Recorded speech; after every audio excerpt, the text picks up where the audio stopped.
Raisina dialogue में doctor S Jaishankar ने कश्मीर की बात उठाई, जिसमें उन्होंने दिखलाया कि किस तरीके से पश्चिमी दुनिया और यूएन ने भारत को धोखा दिया है। जानेंगे क्या है मामला। तो वहीं दूसरी तरफ UNGOIP एक बार फिर से चर्चा में क्यों आया है। जानेंगे जियोपॉलिटिक्स में क्या कुछ चल रहा है। हमेशा की तरह जानने को मिलेगा बहुत कुछ। आइए जानते हैं इन खबरों को विस्तार से। डॉक्टर एस जयशंकर ने अपने भाषण में कहा कि द्वितीय विश्व युद्ध के बाद से सबसे लंबे समय तक चलने वाले अवैध कब्जे की स्थिति भारत के सामने कश्मीर में देखने को मिली। जयशंकर ने यूएन के उस नीति की आलोचना की जिसमें 1948 में पाकिस्तान द्वारा कश्मीर पर हमले को एक विवाद के रूप में पेश किया गया, जिससे हमलावर और पीड़ित को एक समान स्तर पर रखा गया। उन्होंने इस बात पर जोर दिया कि वैश्विक नियमों और मानदंडों को सभी देशों पर एक समान लागू करना चाहिए। इसके लिए एक मजबूत और निष्पक्ष संयुक्त राष्ट्र की जरूरत है। जयशंकर ने अपने तर्क को मजबूत करने के लिए कश्मीर मुद्दे का ऐतिहासिक उदाहरण दिया। 1947 में भारत की आजादी के तुरंत बाद पाकिस्तान ने जम्मू कश्मीर पर हमला किया था। उस समय जम्मू कश्मीर के महाराजा हरि सिंह ने भारत के साथ विलय का फैसला किया था, लेकिन पाकिस्तान ने कबायली हमलावरों के जरिए राज्य के एक हिस्से पर कब्जा कर लिया, जिसे आज पाकिस्तान अधिकृत कश्मीर के नाम से जाना जाता है। भारत ने इस मामले को संयुक्त राष्ट्र में उठाया, लेकिन यूएन ने इसे एक विवादित के रूप में परिभाषित किया और दोनों पक्षों को बराबर का दर्जा दे दिया। जयशंकर ने कहा कि हम संयुक्त राष्ट्र गए, लेकिन जो एक आक्रमण था उसे विवाद बना दिया गया। हमलावर और पीड़ित को एक समान माना गया। इसके लिए जिम्मेदार कौन थे? UK, Canada, Belgium, Australia, America. इसलिए मेरे मन में इस पर सब कुछ सवाल है। यह घटना 1948 में हुई जब संयुक्त राष्ट्र सुरक्षा परिषद ने प्रस्ताव 47 पारित किया, जिसमें दोनों देशों से अपनी सेनाएं हटाने और एक जनमत संग्रह की बात कही गई। हालांकि पाकिस्तान ने अपने सैनिकों को वापस नहीं बुलाया, जिसके कारण कभी ये प्रस्ताव लागू ही नहीं हुआ। जयशंकर ने इस उदाहरण से ये दिखाया कि उस समय की वैश्विक शक्तियों ने निष्पक्षता के बजाय अपने हितों को प्राथमिकता दी, जिसके परिणाम स्वरूप कश्मीर का मुद्दा आज तक अनसुलझा रहा। जयशंकर ने आगे कहा कि मौजूदा विश्व व्यवस्था में ऐसी खामियां हैं जो ऐतिहासिक अन्याय को बढ़ावा देती है। उन्होंने तर्क दिया था कि अगर एक मजबूत वैश्विक व्यवस्था बनानी है तो उसमें नियमों का एक समान पालन होना चाहिए। उनका कहना था सार्वभौमिकता और क्षेत्रीय अखंडता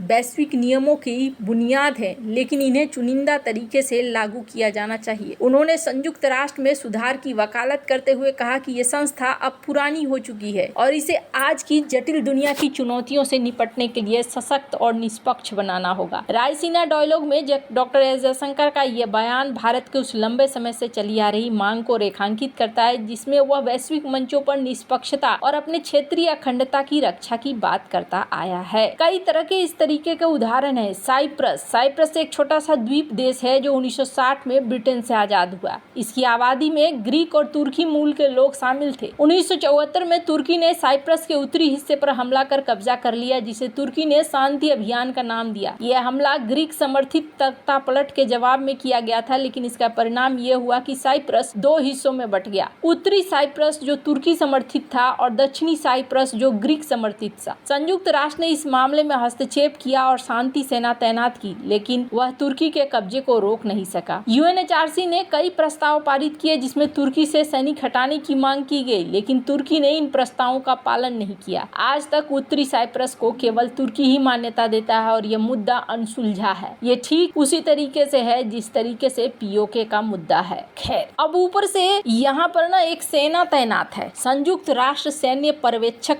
समूह UNMOGIP, और पाकिस्तान ने 21 फरवरी 2025 को UN में इसे मजबूत करने की मांग उठाई। ये बयान न्यूयॉर्क में UN की शांति स्थापना संचालन में विशेष समिति C34 की बैठक में पाकिस्तानी प्रतिनिधि अंसार शाह ने दिया। उन्होंने कहा कि UNMOGIP जम्मू कश्मीर में LOC पर शांति और सुरक्षा बनाए रखने में महत्वपूर्ण भूमिका निभा रहा है। इसे और प्रभावी बनाने की जरूरत है। पाकिस्तान का कहना है कि वह UNMOGIP के जनादेश को लागू करने में हमेशा सहयोग करता रहा है, जबकि भारत इसके पर्यवेक्षकों को LOC पर निगरानी की अनुमति नहीं देता है। इस बयान पर भारत ने आपत्ति जताई और कहा कि जम्मू कश्मीर उसका अभिन्न अंग है। जवाब में पाकिस्तान ने दोहराया कि कश्मीर एक विवादित क्षेत्र है जिसका अंतिम समाधान UN की निगरानी में होना चाहिए। UNMOGIP की स्थापना का इतिहास 1947-48 के भारत पाकिस्तान युद्ध से जुड़ा है। जब 1947 में भारत और पाकिस्तान आजाद हुए तो जम्मू कश्मीर रियासत का भविष्य अनिश्चित हो गया। महाराजा हरि सिंह ने शुरू में स्वतंत्र रहने का फैसला किया था और बाद में जब इन्होंने हमला किया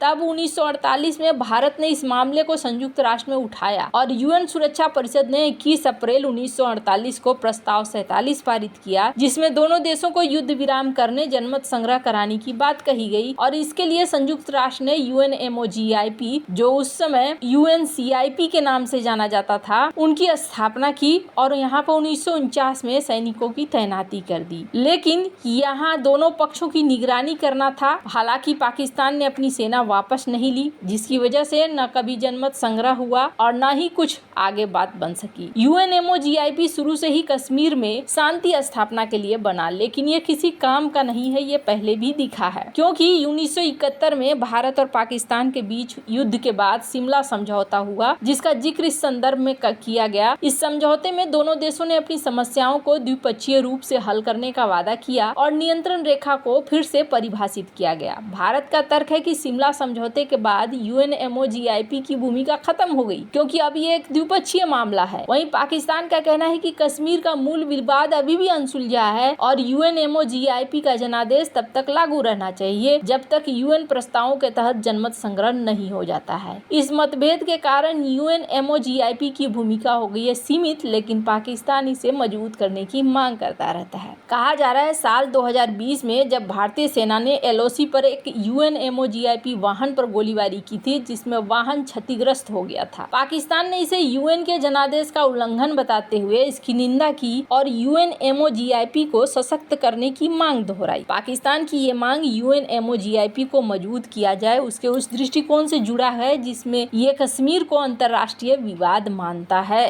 अब जहां एक तरफ ये सब कुछ चल रहा है, वहीं भारत क्या चाहता है कि UNMOGIP अब बोरिया बिस्तर समेटे और यहाँ से निकले। भारत के संयुक्त राष्ट्र में हाल के रुख और UNMOGIP की भूमिका पर चर्चा की गई, जिसमें भारत के सुधांशु त्रिवेदी का एक भाषण दिया गया, जिसमें उन्होंने कहा कि जो कश्मीर के मुद्दे को लेकर दावा है पाकिस्तान का, वो बेकार है। चौथी समिति, जिसे विशेष राजनयिक और उपनिवेश मुक्ति समिति कहा जाता है, संयुक्त महाराष्ट्र की 6 मुख्य समितियों में से एक है। इन्होंने अब ये बातचीत करनी शुरू कर दी है कि देखिए, इसका यहाँ रहने का कोई मतलब नहीं बनता है, UNMOGIP का कोई औचित्य नहीं है और इसे अब इस देश को छोड़कर निकलना चाहिए। वैसे तो श्रीनगर में अतिक्रमण का मुद्दा केवल आम लोगों तक सीमित नहीं है, बल्कि इसमें बड़े संस्थान और प्रभावशाली लोग भी हैं। UNMOGIP का कार्यालय भी है, जिसे हटाने की बात की गई थी और उसके बाद कहा गया था कि ये एक अतिक्रमण है, इसलिए इसे भी हटाना चाहिए। खैर, अब UNMOGIP का रोल बहुत ही ज्यादा लिमिटेड हो गया है। आपको क्या लगता है, UNMOGIP को अब यहाँ से बाहर का रास्ता देख लेना चाहिए? कमेंट कर अपनी राय जरूर बताएं। जल्द मिलते हैं अगले वीडियो में नई खबर के साथ।